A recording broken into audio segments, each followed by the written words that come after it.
the Polycold 1XCL-3 gas chiller.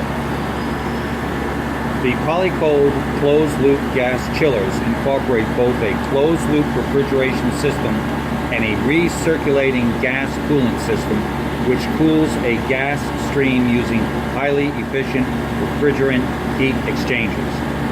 The gas stream is recirculated using an inert dry gas such as nitrogen, helium, or argon as the coolant medium. Chilled gas recirculation offers easy serviceability and inherently reliable operation. Let me show you some of its features. In theory, it's actually a very simple machine and it works very efficiently. Again, we have a closed loop of either nitrogen, helium, or argon that is pressurized, that circulates through your load. For example, this could be a pedestal of some sort that you have your product on, and is then cooled by a refrigeration system around it. So they're two separate systems. The operation is basically a couple of buttons. First, we'll take you down to the lower part. This is the gas compressor part that actually compresses your process gas. The red marks indicate the static pressure. When this unit is not running, you should be able to charge the unit between 70 to 90 psi of your process gas.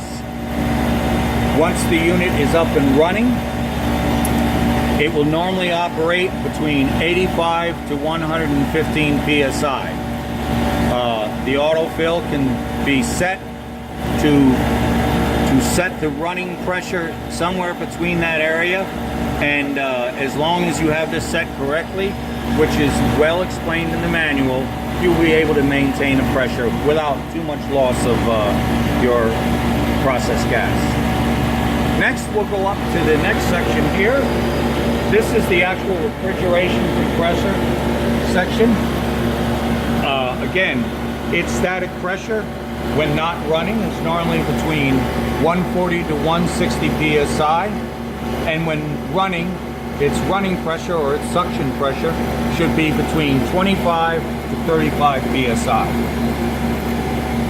Couple of notes. There's very good safety devices on it. This is why I took off the covers so you can see this. There's a switch down here that's a pressure switch, high and low, for a refrigeration unit. And if you just look to the left side, you'll see another one right here. If for some reason there should be either a high or a low pressure situation, or for example, the flow of cooling water isn't sufficient, these can trip and they would have to be reset. But providing you have sufficient water and the pressures are maintained, you shouldn't have any problem. Now let's take a walk around the back.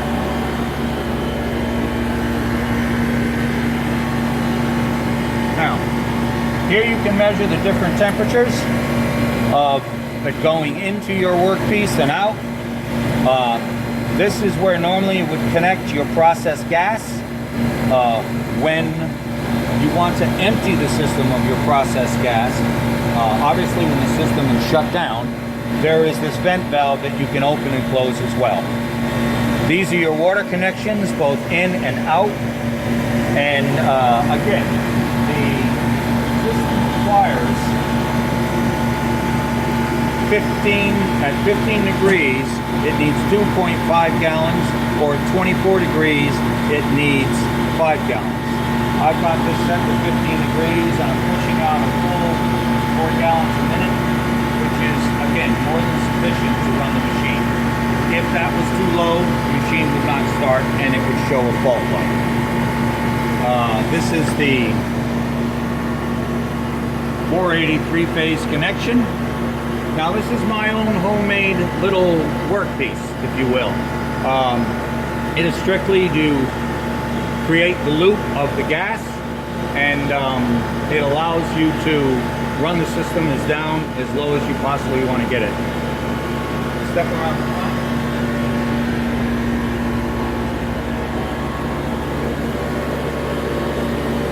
in. The manual is very complete. It gives full descriptions of how to hook everything up, how to use the equipment, and a very, very nice troubleshooting chart if you should have a problem. And this completes this demonstration.